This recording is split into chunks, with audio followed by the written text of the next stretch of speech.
It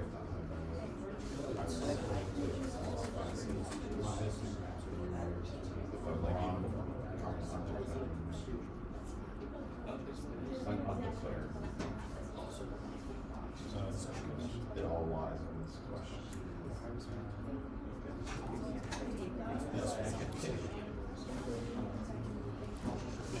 You said you're dropping your stats major. I get this question wrong, I'm dropping my stat major. Okay. I mean, even before this problem, I wasn't supposed to do it. Kidding. Okay. Yeah. Stats is so useful. I studied it a lot in grad school. I find econ more. I think stats will be very helpful. It's very helpful tool. Yeah. Econ, it's just when you get into the weeds with it, it's like you start to question, what am I even doing? Like, Yeah. what's the practical use of this? And economics will answer that question for you. I love interesting. Yeah. All right. Anyone have an answer for me? Model 1 or Model 2? Hands up if you think Model 1 is satisfies homoscedasticity. And hands up for Model 2. Okay, it's Model 1. Model 1 satisfies homoscedasticity. Model 2 violates homoscedasticity. And you can see this because, there's like a funnel. Like the variability in the error term is not consistent across values of the predicted y, across our x-axis. So it's like increasing. I'll show you a picture of this in a second. So when you look at this picture, anyone want to make a case for this satisfying homoscedasticity? Let's say it roughly satisfies homoscedasticity. You could make an argument in the other sense by saying, well, it narrows, the variability narrows a bit if you were to draw a line at 0 for the residuals on the x or the y-axis across. But I would say roughly it's homoscedastic. I don't know if that's right. But yeah, it looks like the spread's pretty even, not much variability across the fitted values. Yeah. Okay. So Luke is saying it's relatively consistent. It's definitely like centered on 0 at these different values, so it doesn't look like it violates linearity so much. And the spread, it's generally close to being consistent. Anyone want to make an alternative case? Darren? I want to say like with the alloys at the bottom, I think it's safe to say we can get them, but with Okay. that, I think the residuals tend to get smaller as the values on the axis go up, which Okay. leads to that has correlation. Yeah, so like ignoring these small values, which I agree, like when we see just a few that are very far from the center, this will have a large impact on our results in a way that we don't particularly need. But yeah, identifying like this region, there's definitely variability for small, there are error terms for small predicted values that are well above the horizontal line, well above the model. And we don't see that for larger values. And there might be some down here too. So this doesn't strike me as like clearly one way or the other. I'm going to show you how to address this problem of heteroscedasticity or potential heteroscedasticity in code. But this is what you want to be looking at. This is one of those cases where it's not clear one way or the other. And you're going to have to make a judgment call. If you run into a figure that looks like this in your final project, I want you to say something about it. Saying something about it and saying something reasonable about it is like 95% of the game. It doesn't have, like, there's no correct answer here. You just have to correctly communicate what you're thinking about it. All right. Any questions? So nice. This is another figure of heteroscedasticity. This is also sort of fake data, but it matches general reality. Don't you love that?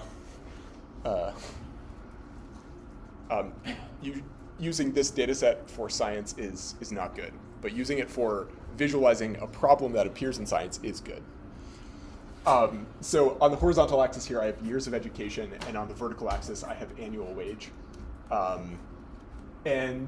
So like generally this falls into like high school, bachelor's, maybe master's in here, and then PhD out here. And then on the vertical axis, we have annual wage. So we have a bunch of observations, and what we're trying to do is look at a relationship between education and wages. And thankfully for you, this slopes upward, which is part of the reason we're here. Not just to make more money, but also for just general understanding. But thankfully, in the process of understanding, we become generally more productive in society. So here we have an upward sloping relationship. I've fitted this model, and then on this side, I've plotted the residuals. So you'll notice, again, on the horizontal axis of our residual plot, it is not years. It's not years of education. In fact, it's sort of better to think about it as the predicted value of the vertical axis. So these are predicted wages on the horizontal here. This is what the model tells us about wages. But then for each data point, I'm plotting that wage, the predicted wage, against how wrong it is. This allows us a sort of standardized way of looking at the residuals. We want a consistent x-axis for our residual plot. And when we start introducing multivariate regression, we're not going to be able to have our x variables as our x-axis in our residual plot, because it will have multiple x variables. So we use the predicted wage as our x-axis in the residual plot. And what you see here is that this does not satisfy homoscedasticity. This is a very clear violation of homoscedasticity. For lower wages, we see much less spread. So lower wages are generally coming from this region of the figure. And we see smaller errors. But then, especially when you get into like post-grad, this is generally pretty true, that there's a lot of variability in wages as you start going up the education. So if there's not a lot of variability in income for very little education, but there's a lot of variability higher.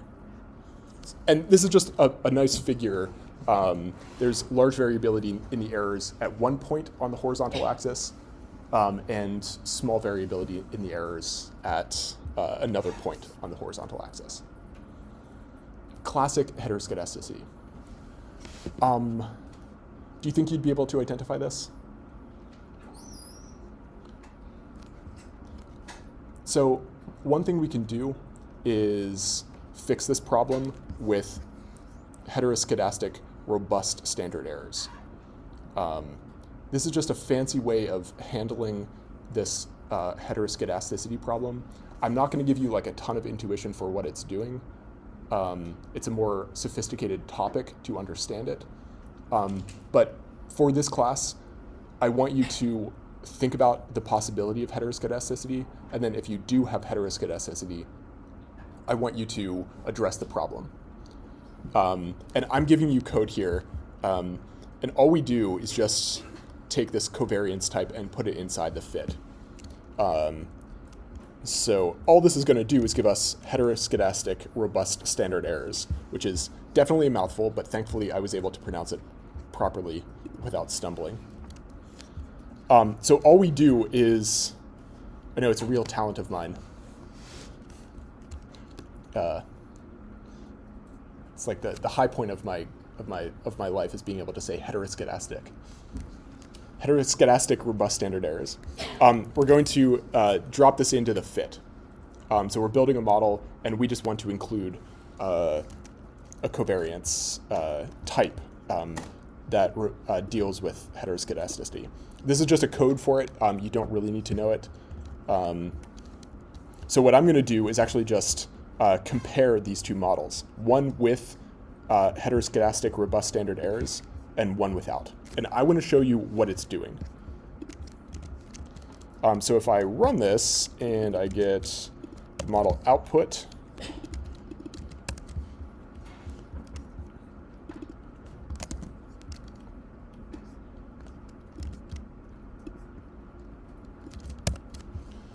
we can compare these two regression outputs, one with robust standard errors and one without. A couple of things to notice here. The first is that the coefficients don't change. The middle of the data is going to be the same whether we're adjusting for heteroscedasticity or not. But what does change is the spread of the data. So here you can see the standard error is larger in both, well, I guess it's slightly smaller for log GDP. But in general, the standard error will change. Heteroscedasticity is about the spread of the data. So you'd expect the estimates, so the betas will not change, but the standard errors will. The z-score versus the t-score, this is not the main focus of our interpretation in this class. But the last thing is the p-values. So you'll see, because the standard error is changing, the p-values are also going to change. The 95% confidence interval will also change. But the main idea here is once we start adjusting for differences in the variability of the data, because our p-value uses the variability in the data to tell us how far from zero, or the probability of seeing something this far from zero, then you would expect that the p-value would be impacted once we start adjusting for heteroscedasticity. You don't need to know much more than that, but that's the main idea with handling heteroscedasticity. So you use your residual plot to check for these two kinds of things. Okay, so I want to pause here, and I want to show you a bit what happens if we don't make the adjustment I did in the slides. Before we do that, are there any questions here?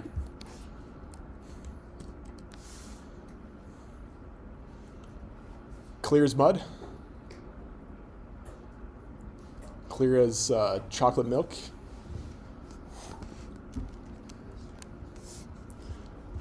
Okay, glad to hear it.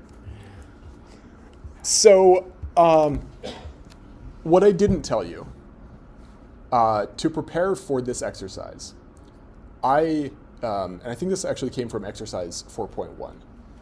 What I did is I performed a log transformation. What we're going to do first, and what you're going to do in your homework, is run a different model. Instead of doing a log, we're just going to run this model. So we're going to plot GDP per capita against life evaluation.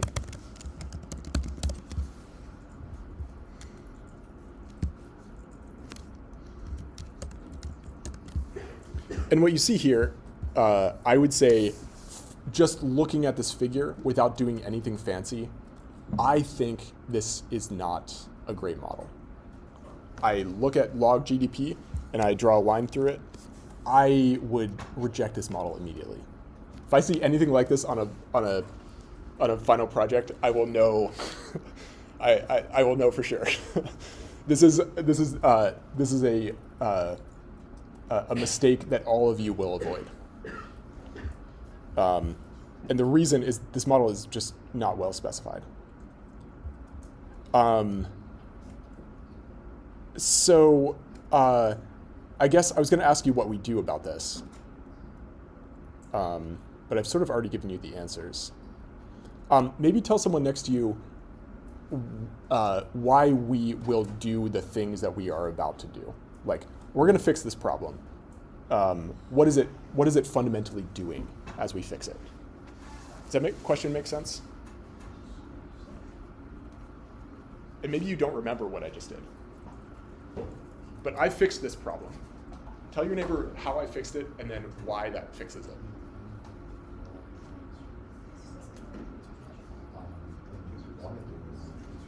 Is that a good question? Shape of the data. Of course it is. Just look up log as graph. It looks like this. Here's the data. It looks like that. Log width. That's all I got.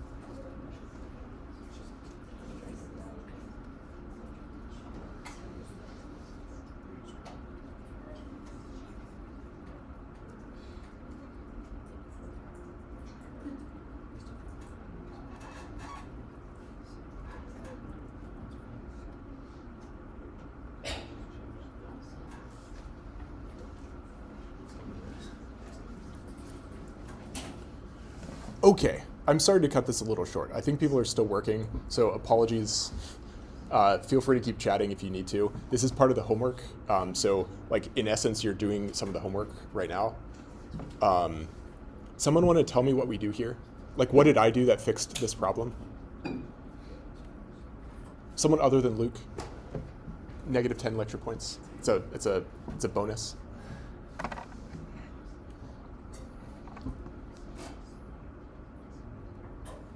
What are we doing here? Sophia. A log transformation. So we're going to logarithmically transform the x variable. There's sort of a way we could do this with the y variable, but in general, for things like GDP, which scale, so like we talked about this in part one, or I guess part one, we performed a log transformation to sort of separate small values from each other and squish the large values together. So if your spidey sense is tingling on this one, that's the right idea. So think back to part one when we were performing log transformations. What we're going to do here is just perform a log transformation. So here, I've actually already done it. Log base 10. You could use other log values, but this is the one I like the best. And I'm just going to write in log GDP per capita. When I run this, this looks way better. This is not an accident. Like, the fact that when we take a log transformation of these kinds of things, it looks really nice, this is not an accident. This is a sort of a consistency of the world. It's like large GDPs are very unusual, and small GDPs are much more common. And just through like a natural process, we often see results like this. Incomes follow this relationship, like the size of cities also scales exponentially like this. Lots of things that scale tend to look like this.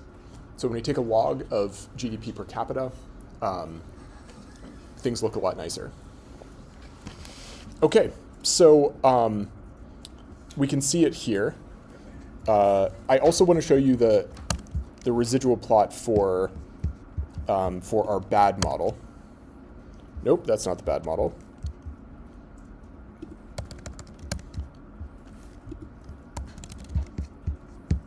This is the bad model.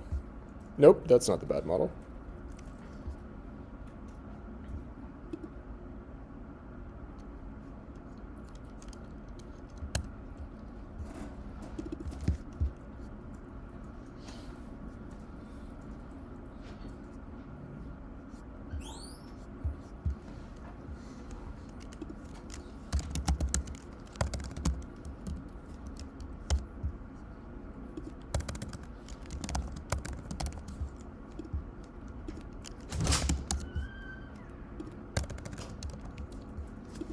This is the bad model. So if I were to run the non-logged version and plot the residuals, this is what it would look like. And I think it's just apparently obvious. This is, first off, doesn't satisfy linearity. Like, all of the data in this region is making mistakes in one direction, which is not a good thing. So we need to do something to this. And you'll remember what happens when we fix that problem and we use the good model with the logged values. We get something that looks more like this. Okay, any questions here? And then we're in a world where maybe there's a problem with heteroscedasticity, but maybe not. and it definitely looks linear. Okay, you think you can do this? Sometimes I just think about this. Whenever I come to work, I get to like spend time in a room with like some of the best students in the world. Like, you know that? Like, this is an amazing institution. Anyway, just had an existential moment this morning about my job and feeling appreciative. Okay, so so we have those first two assumptions, which are the big ones. This last one, I want to mention it because it's like part of standard textbooks, part of the standard of like the general linear model, and it's the assumption of normality of the error terms. So we can check this. The thing is that if you're according to the central limit theorem, as long as our sample size is large enough, this actually isn't so much of a problem. But it's still good to sort of think about it. It's one of the assumptions if we have a small sample. The normality of the error terms. So let's just create a figure of this. Well, I guess we did this in some sense already. It was up here.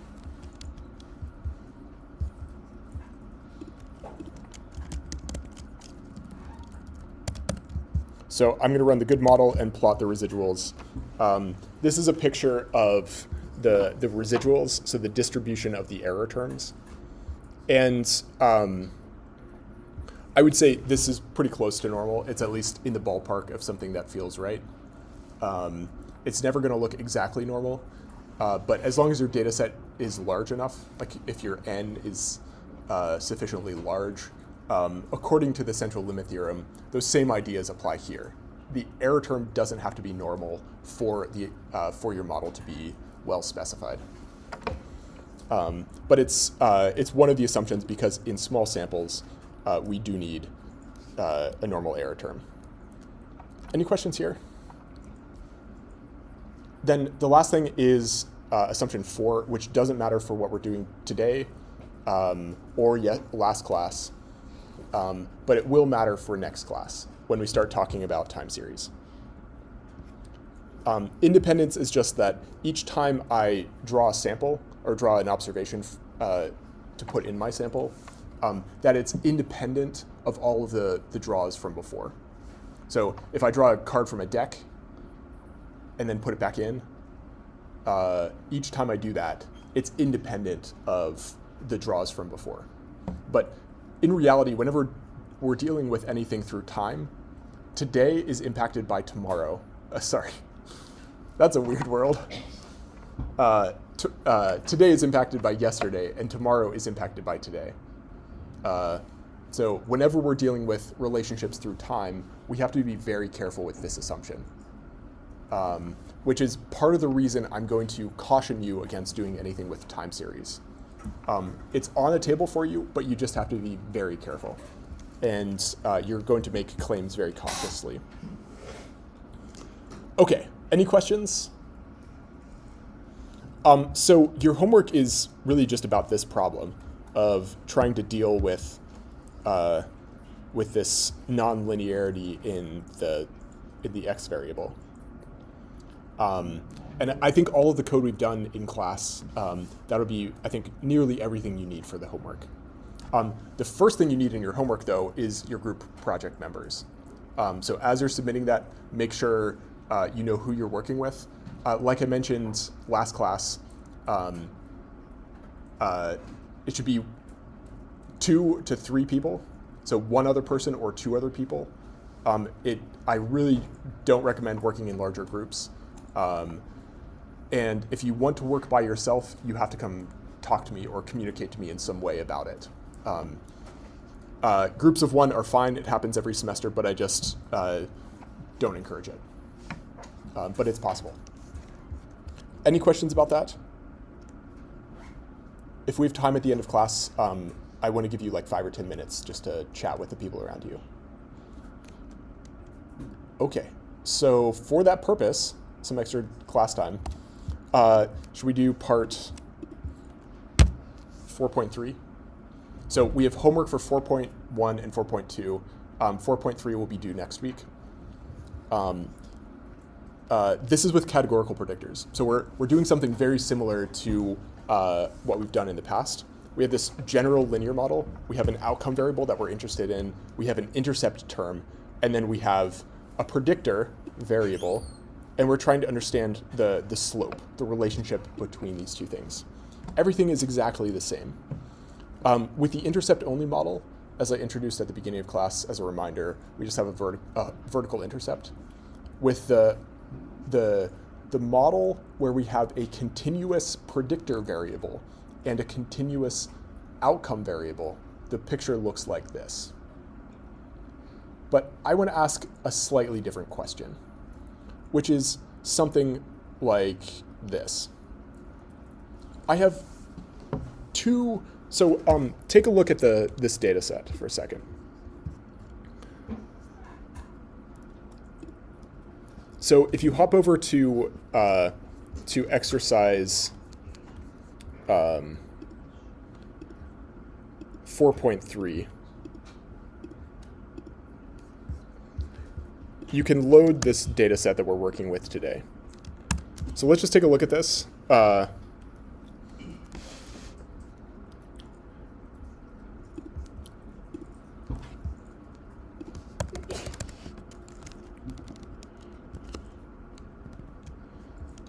Just a sec. Okay, I'm earning back my lecture points.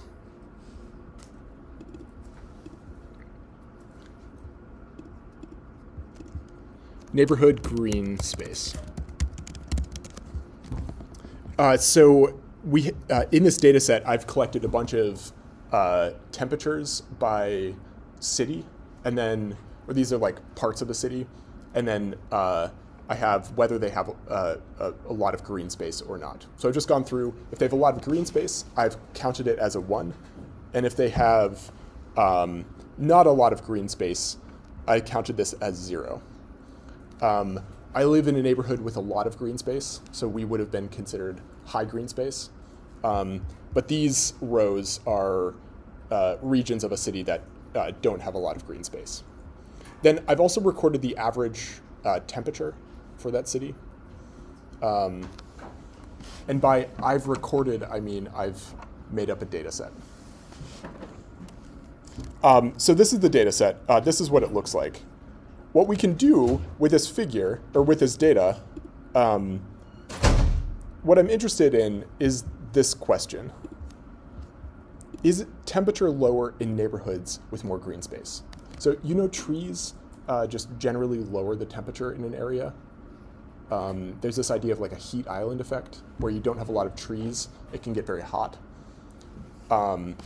So we can use this data set to answer this question. In areas where there's more trees, more green space, is it just cooler? Is the temperature lower? So what I've done here is I've plotted on the horizontal axis this measure of green space. This is a binary categorical variable. It's either yes, does it have a lot of green space, or no, that it does not have a lot of green space. But then we have a continuous numerical variable on the vertical axis. We spent all of part 1 thinking about how to visualize these kinds of things. So as we're entering this world, remind yourself of these nice visualizations. So I have 2 box plots, but this is just one way to visualize the data. Okay. So let me ask a slightly different question. And then you're going to try to write down a statistical model to try to answer this question without having seen what we're doing. The slides are posted, but don't look ahead. My first question to you, does temperature change as we move out on the horizontal axis? Now, in the next 2 minutes, I want you to try, take a wild guess here. Try to write down the statistical model that would capture an answer to this question. You have the tools. I think you can do this. There are at least a few people in this room. This might feel challenging because it kind of is, but I'm interested in you trying to write down a statistical model to capture this. So tell your neighbor something that's clearly wrong, and then maybe try to revise it. Take 2 minutes.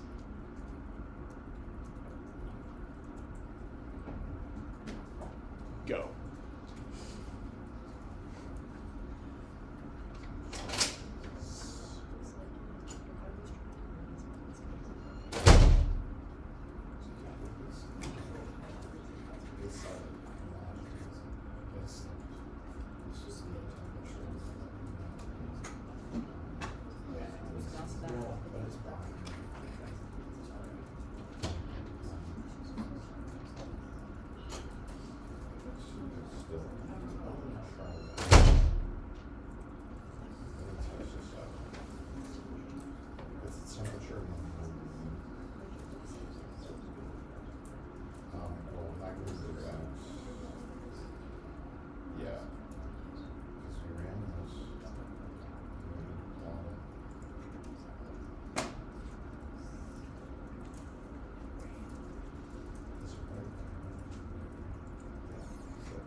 Okay, someone help me out here. If you were to write down a model to answer this question, what would you be doing? What would that model look like?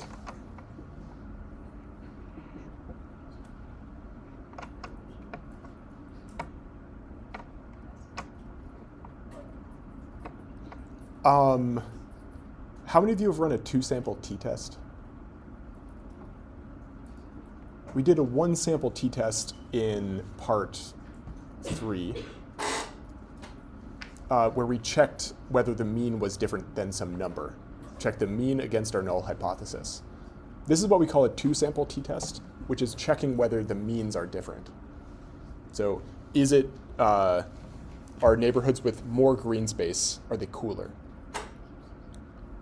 And I can test this question very simply by checking a movement of 1 on the horizontal axis.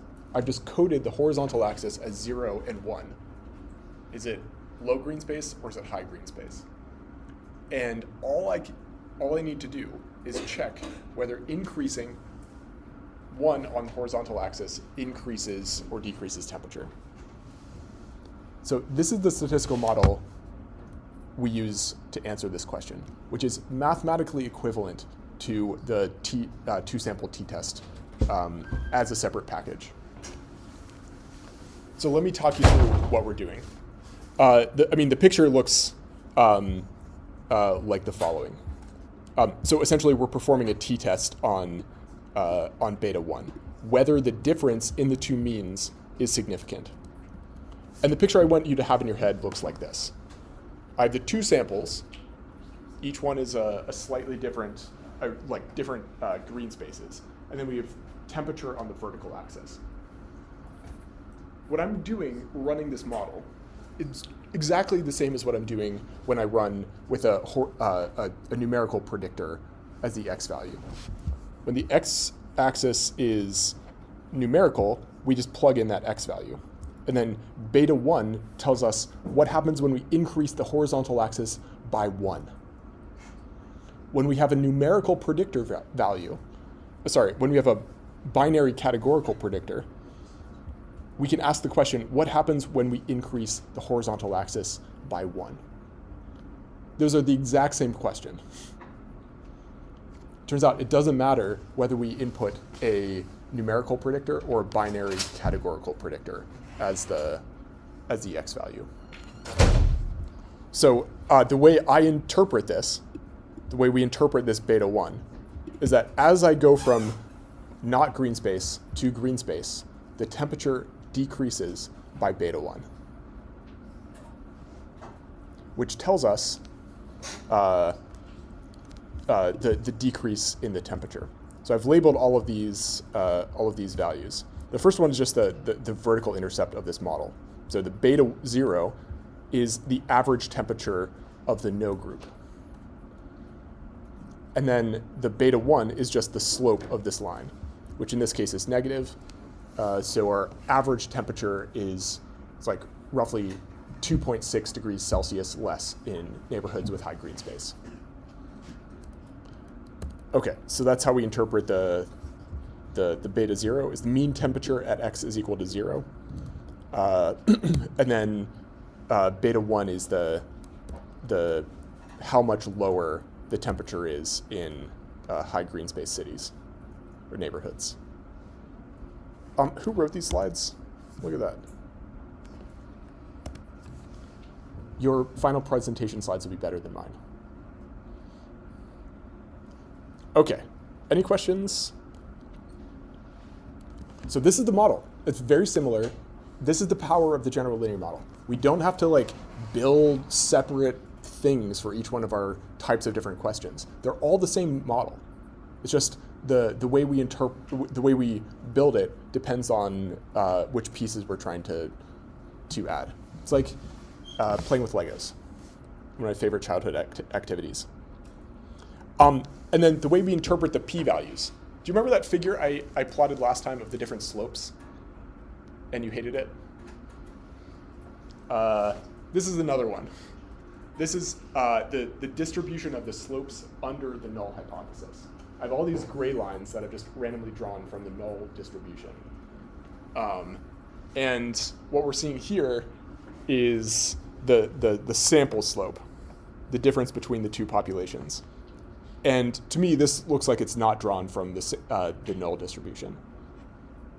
When I do these things, when I run this model, this is the picture I have in my head. I draw a bunch of slopes coming off of the sample mean of the first group, the 0 group. All right, any questions here?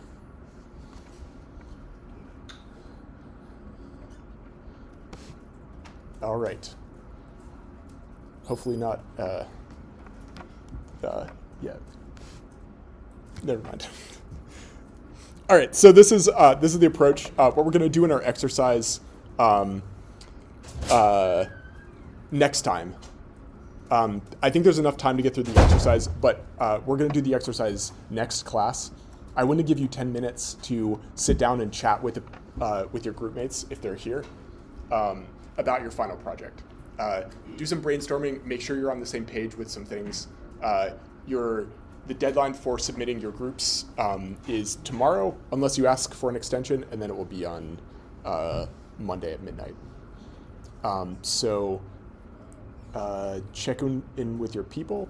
And I'm going to be around if you want to ask questions about project ideas.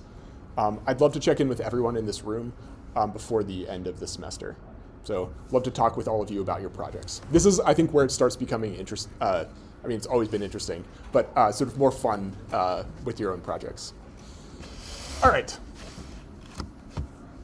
Get to it.